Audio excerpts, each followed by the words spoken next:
ನಾನು ನಿಮಗೆ ಸಿಗುವಂತವನಾಗಿ ದೈವವಾದ್ರೆ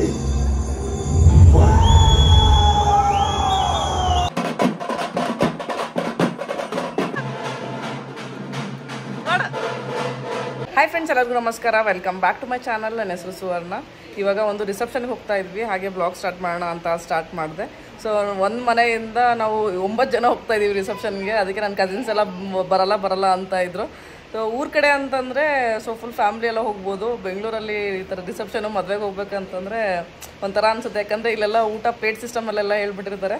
ಸೊ ಆದರೆ ಇವಾಗ ಏನೋ ರಿಸೆಪ್ಷನ್ ಇರೋದು ನಮ್ಮ ಊರ ಕಡೆ ಅವ್ರದ್ದೇ. ಮದುವೆ ರಾಯಚೂರಲ್ಲಿ ಆಗಿದ್ದು, ಇಲ್ಲಿ ರಿಸೆಪ್ಷನ್ ಇದೆ.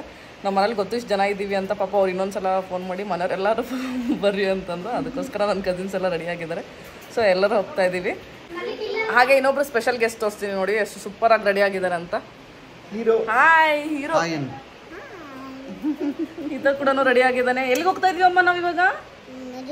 ಯಾರ್ದು? ನಿನ್ ಮದ್ವೆಗ? ನಿನ್ ಮದ್ವೆಗೆ ಇಷ್ಟು ಲೇಟಾಗಿ ಹೋಗ್ತಾ ಇದೀಯಲ್ಲ ನೀನು? ಗೈಸ್ ಬರೀ ಓವರ್ ಆಕ್ಷನ್ ಮಾಡ್ತಾನ. ಗ್ರಾಸ್ ಸೀತಾ ಗ್ರಾಸ್ ಗೈಸ್ ಅಲ್ಲ, ಗ್ರಾಸ್. ಕಸಿನ್ಸ್ಗೆ ಹೇಳಿದೆ ನಾನು, ಇವರು ಸ್ಟೇಜ್ ಮೇಲೆ ಹೋಗಿ ಬರ್ತೀವಿ, ನೀವೆಲ್ಲ ಡೈರೆಕ್ಟ್ ಊಟಕ್ಕೆ ಹೋಗ್ಬಿಡಿ ಅಂತ ಹೇಳಿದ್ದೀನಿ. ಅದಕ್ಕೋಸ್ಕರ ಅವರು ಓಕೆ ಅಂತ ಹೇಳಿ ರೆಡಿ ಆಗಿದ್ದಾರೆ. ಹಾಗೆ ಇವಾಗ ಮದುವೆ ಸೀಸನ್ ಕೂಡ ಸ್ಟಾರ್ಟ್ ಆಗಿದೆ. ಊರಲ್ಲೇ ಆದರೆ ದಿನ ಒಂದೊಂದು ಫಂಕ್ಷನ್ಗೆ ಮದುವೆಗೆಲ್ಲ ಅಟೆಂಡ್ ಮಾಡ್ಬೋದಾಗಿತ್ತು. ಇವಾಗ ಹೊರಟ್ವಿ, ಮಳೆ ಬೇರೆ ಸ್ಟಾರ್ಟ್ ಆಗ್ಬಿಟ್ಟಿದೆ. ಹಾಗೆ ನಮ್ಮ ಏರಿಯಾದಲ್ಲಿ ಏನೋ ಫಂಕ್ಷನ್ ಇದೆ ಅನ್ಸುತ್ತೆ, ಲೈಟಿಂಗ್ಸ್ ಎಲ್ಲ ಹಾಕಿದ್ದಾರೆ. ಏನಿದೆ ಇಲ್ಲಿ? ಅಣ್ಣಮ್ಮ ದೇವಿ ಇದ್ದು ಅನ್ನಮ್ಮನ ದೇವಿ ಅಲ್ಲ, ಅಣ್ಣಮ್ಮ ದೇವಿ ಬಂಗಾರ. ಎಲ್ಲಿಗೆ ಹೊಂಟಿವಿ ಇವಾಗ? ಕಾರಾಗದೆ ಅಮ್ಮ. ಎಲ್ಲಿಗೆ? ಇವಾಗ ಎಲ್ಲಿಗೆ ಹೊಂಟಿವಮ್ಮ? ರೆಡಿಯಾಗಿ ನಾವು ಮದ್ವೆಗೆ ಏನೇನು ಊಟ ಮಾಡ್ತೀವಿ ಮದ್ವೆಲ್ಲಿ? ಸ್ವೀಟು, ಅನ್ನ, ಸಾರು, ಹೋಳಿಗೆ, ತುಪ್ಪ, ಅನ್ನ, ಸಾರು, jamun, ice cream, ice cream ಎಲ್ಲ ತಿಂತೀನಿ. ಎಲ್ಲ ನೀನು ಒಬ್ಬತ್ತೆ ತಿಂತೀಯಾ? ಓಕೆ. ಇವಾಗ ಜಸ್ಟ್ ಮದ್ವೆಗೆ ಬಂದು ರೀಚ್ ಆದ್ವಿ. ಹಾಯ್ ಮಾಡ್ರಿ ಎಲ್ಲರೂ.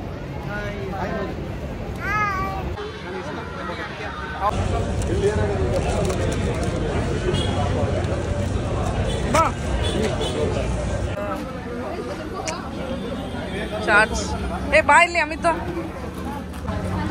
ಪಾನಿಪುರಿ ಮಾತ್ರ ಮಸ್ತ್ ಇದೆ. ನೆಕ್ಸ್ಟು ಎಲ್ಲ ಪಾನಿಪುರಿ ತಿಂದ್ರೆ ನೆಕ್ಸ್ಟ್ ಫ್ರೂಟ್ಸ್ ತಿಂತಾ ಇದ್ದಾರೆ.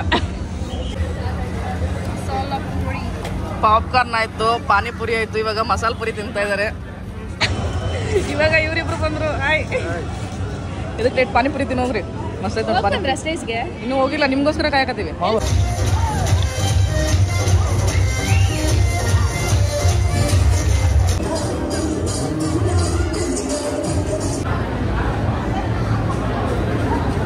Hi friends, good morning. ನಿನ್ನೆ ಮದುವೆಗೆ ಹೋಗಿ ಬಂದಮೇಲೆ ವಿಡಿಯೋ ಕಂಟಿನ್ಯೂ ಮಾಡಲಿಲ್ಲ, ಮಲ್ಕೊಂಡ್ಬಿಟ್ವಿ.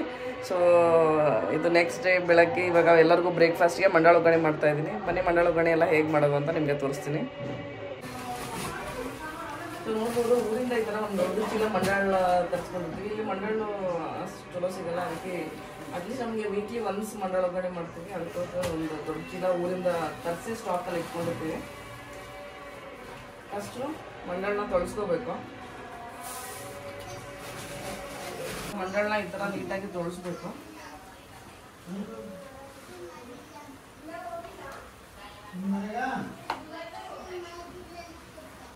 ನಿಮ್ಮ ಮನೇಲಿ ಇವತ್ತು ಬ್ರೇಕ್ಫಾಸ್ಟ್ ಏನಂತ ಕಮೆಂಟ್ ಮಾಡಿ ತಿಳಿಸಿ. ನಮ್ಮ ಉತ್ತರ ಕರ್ನಾಟಕದಲ್ಲಿ ಮಂಡಾಳ ಒಗ್ಗರಣೆ ಮಿರ್ಚಿ ಒಂದು ಏನೋ ಫೇಮಸ್ ಬ್ರೇಕ್ಫಾಸ್ಟ್ ಅಂತಾನೆ ಹೇಳ್ಬೋದು.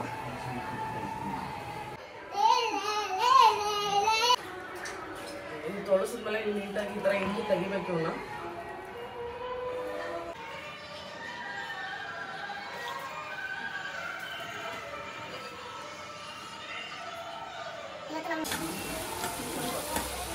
ಇದನ್ನ ಸೇಮ್ ಒಗ್ಗರಣೆ ಮಾಡ್ತೀವಲ್ಲ ಅದ್ರಂಗೆ ಎಣ್ಣೆ, ಜೀರಿಗೆ, ಸಾಸಿವೆ, ಕರಿಬೇವು, ಮೆಣಸಿನ್ಕಾಯಿ, ಉಳ್ಳಾಗಡ್ಡಿ, ಆಮೇಲೆ ಟೊಮೊಟೊ ಇದೆಲ್ಲ ಹಾಕಿ ಒಗ್ಗರಣೆ ಮಾಡ್ಕೋಬೇಕು.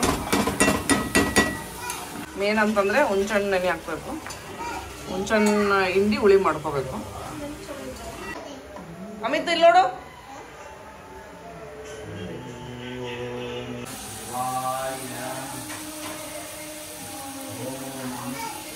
ಎಲ್ಲ